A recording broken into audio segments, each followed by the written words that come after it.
We're getting some news now from Mar-a-Lago, the Trump transition, a new office and a new person to head that office. The Trump transition says that they are creating what they're calling the White House National Trade Council. That's something that we haven't seen before. And they're also saying that Dr. Peter Navarro will head that council. The president-elect's office saying that he's going to serve as the assistant to the president and director of trade and industrial policy. They say that the formation of the National Trade Council further demonstrates the president-elect's determination to make American manufacturing great again and to provide every American the opportunity to work in a decent job at a decent wage. They call Navarro a visionary economist. He will be familiar to viewers of CNBC and folks on Wall Street. Navarro, a China hawk, really, on trade. He's also written an op-ed at one point in his career in which he said that a trade pact should never be used as an instrument of foreign policy, as this only leads to economic disaster. That is in contrast with what Washington has traditionally done in the post-World War II era. Trade pacts have been used by Washington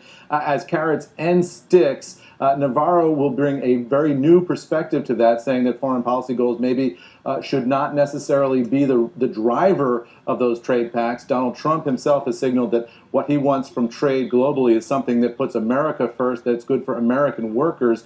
That was the basis of his campaign, and we're now seeing him roll out this new trade council and a new person to head it, Bill.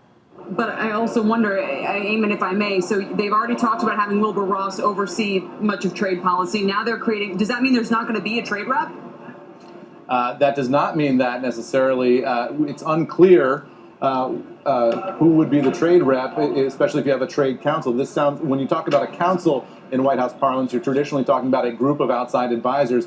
This is brand new. What they're saying is that the National Trade Council will work collaboratively and synergistically with the National Security Council, the National Economic Council, and the Domestic Policy Council to fulfill the president's vision of peace and prosperity through military and economic strength. So clearly another council being added to the orbit of the presidency here, but some influential voices will be sitting on it.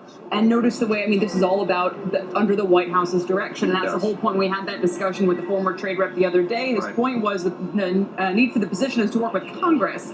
So again, it seems pretty clear at this point this administration is signaling trade policy is going to be run out of the White House or perhaps through commerce. And it's going to be interesting to see if they fill that cabinet position. And Kelly, I think what Wall Street should understand about this incoming administration is that this is not necessarily a typical administration full of traditional button-down Wall Street and Washington Republicans. No. This is going to be an administration that very much views itself as not coming from the establishment and therefore having some leeway to reinvent things that have been done in Washington a certain way for a long time. I talked to a person familiar with all this transition thinking just today about this, who said that Wall Street might be getting it wrong when they look at exactly what's going on with the Trump transition. That this might be an administration that is more hostile to trade deals, certainly, but to what they're calling crony capitalists, and not afraid to target CEOs of companies that have been traditionally very powerful in Washington, like Boeing, which we just saw earlier with Phil LeBeau's report. So there's some nuance here that Wall Street needs to look at and understand. Who's up and who's down in the new Washington could be very different than what we've seen before.